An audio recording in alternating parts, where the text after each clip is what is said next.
4, letra D. Determine as assíntotas e em seguida esboce o gráfico. Então, vamos lá, as assíntotas. A gente tem assíntotas verticais. Normalmente essas verticais aqui, elas estão associadas a um zero no denominador. Mas existem outras maneiras de gerar essas assíntotas verticais. Por exemplo, a função tangente, eu acho que ela gera. Tem outras funções que geram. Ah, aqui tem zero no denominador, né? Meu burro. Normalmente é isso, zero no denominador, que aí ela explode e vai para cima. Mas nesse caso aqui, a nossa função, ela não tem esse tipo de característica, né? Não tem nem denominador. Se não tem denominador, a função não tem como explodir de uma vez para cima. Então, a gente pode avaliar outras coisas também, né? Deixa eu ver. Já que não vai ter assíntota vertical, a gente pode tentar as assíntotas horizontais. As assíntotas horizontais, a gente tem que avaliar o limite dela quando ela vai para mais infinito ou para menos infinito. Se esse limite der uma constante, eita, nem lembra, né? Você nem lembra mais dessas coisas. Se o limite der uma constante, aí tem a assíntota. Se o limite der mais infinito, menos infinito, aí não. Não é assíntota. Então vamos lá, vamos fazer o limite.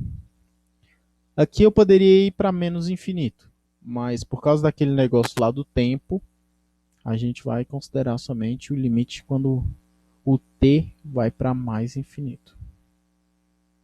Só em uma direção. E aí vamos olhar o que esse limite diz aí pra gente. Se der uma constante,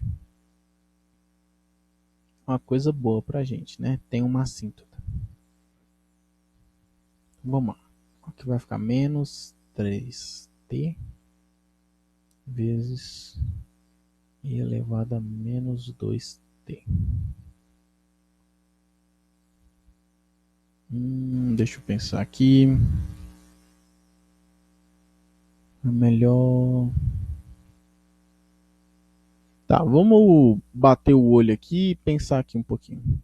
Ó, repara que o t ele está crescendo. Ou seja, essa parte aqui ela está indo para mais infinito. Mas repare também que quando o t cresce muito, esse denominador aqui ele vai para o expoente ele vai para menos infinito. Então você está pegando o e elevando a um número muito grande, só que negativamente, né? E repare que quando a gente faz isso, isso aqui é a mesma coisa que 1 sobre e elevado a um número muito grande, né? Então pensa, você está pegando 1 e dividindo por um número muito grande. Então essa parte aqui ela está tendendo a zero. Então olha que legal, a gente tem como se fosse uma multiplicação entre infinito e zero. E aí, quem ganha? Isso aqui é um tipo de indeterminação.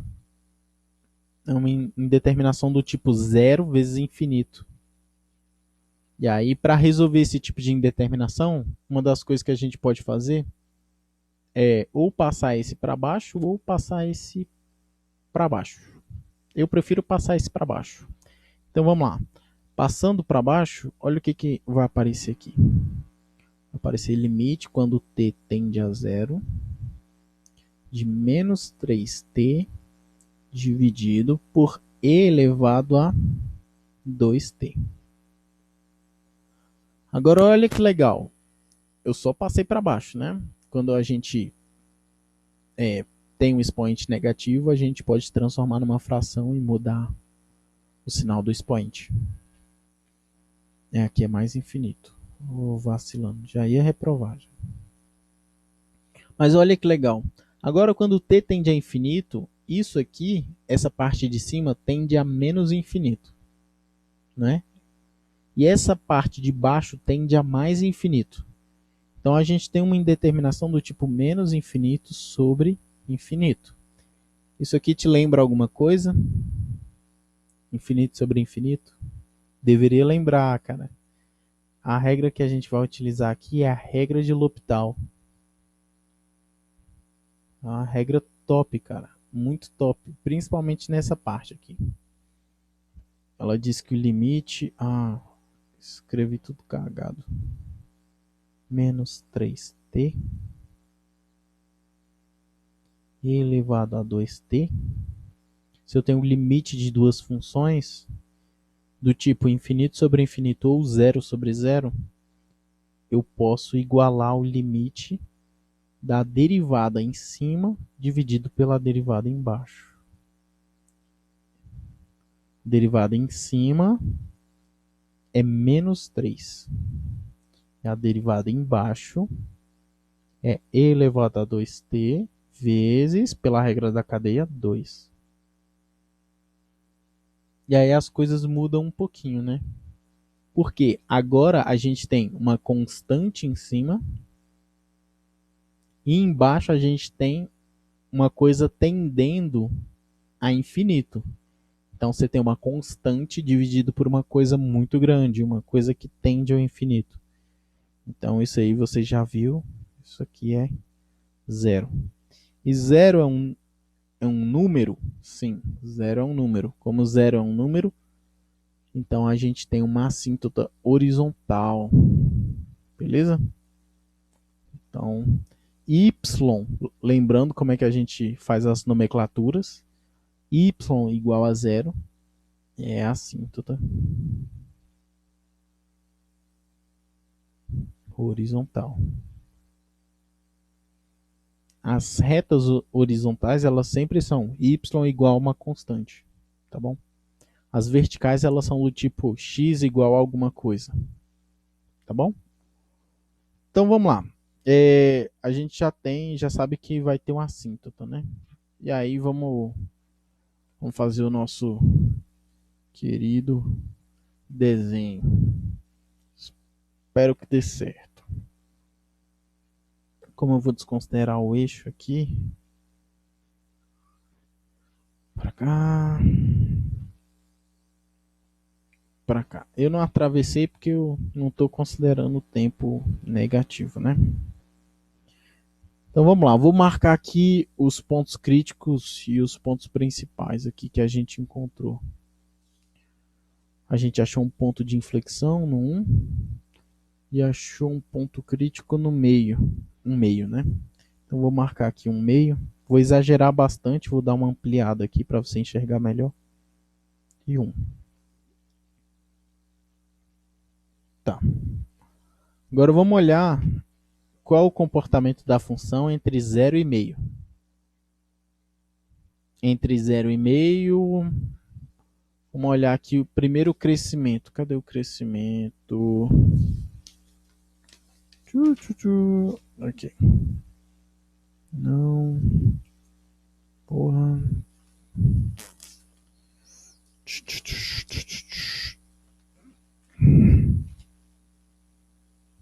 Não é possível. Esse tá aqui. Cadê o outro? Eu preciso dos intervalos, né, de crescimento e decrescimento. Será que eu joguei fora a estante folha? Não, não tá aqui. Os pontos de inflexão a gente tem.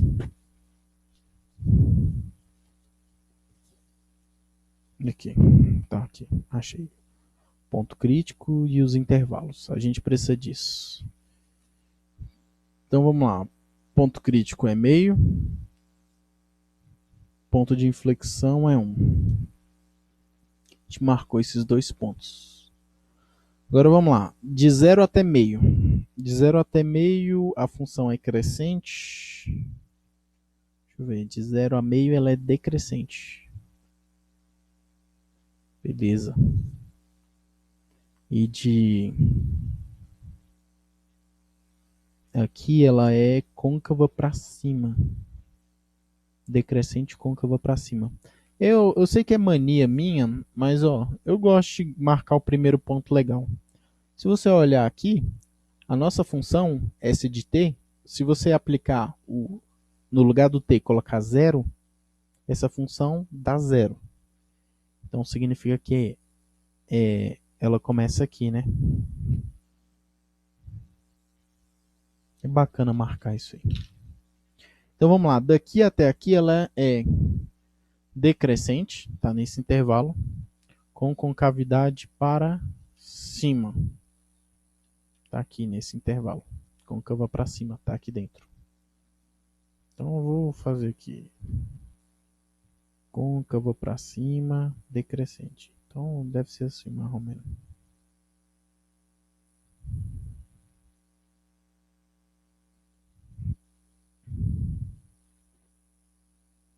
Tá, no meio, acho que tem uma mudança de concavidade. Não, tem não. Aqui, no meio ela passa, no meio até infinito ela passa a ser crescente. Então ela vai crescer. E a concavidade continua para cima até 1. Então a concavidade vai ser para cima até 1. Nossa, tá muito bom. Cara, eu vacilei. Eu não devia ter ampliado.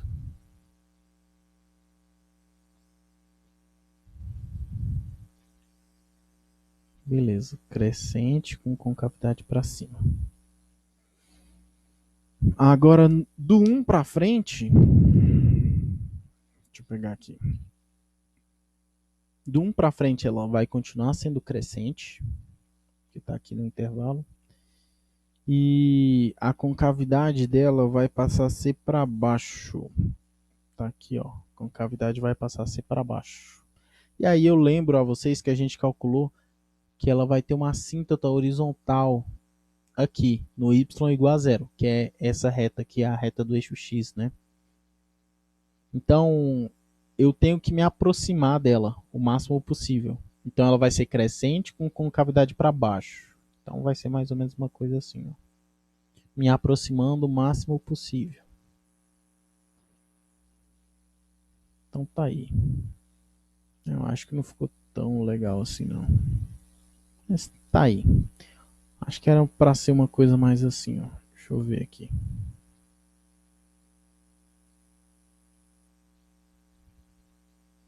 É interessante esse tipo aqui. Depois você vai ver que isso aqui a gente chama de criticamente amortecido. Quando você passa num buraco e o amortecedor tem essa característica de criticamente amortecido, o carro ele a transição ela é mais suave. Vou falar isso. A transição é mais suave. Você passa num quebra-mola, num buraco, e aí a mola está é, com o peso certo, adaptada da forma certa, com o tamanho certo, com a constante certa, e aí a transição ela é muito suave. E aí você não sente tanto o quebra-mola. Tem dois pontos em que é muito ruim. Por exemplo, quando você corta a mola do carro, sei lá, vou botar aqui um buraco aqui na pista. Quando você corta a mola de um carro, e aí você está andando aqui de carro, bate no buraco, essa transição ela não tem esse comportamento criticamente amortecido. Ela tem um comportamento desse tipo aqui, ó. Ela faz isso aqui, ó. É engraçado de ver isso, principalmente nos carros. Os carros estão andando aqui normal, e aí bate o buraco, né? Aí faz um negócio assim, e aí depois que bate o buraco, o carro, quando ele tem mola cortada, ele começa a vibrar assim, ó. Ele fica vibrando até parar. Tem outros carros que, ao invés de botar a mola desse jeito, eles têm um impacto mais duro. E aí, em vez de ter uma coisa assim, eles têm uma transição mais fechada.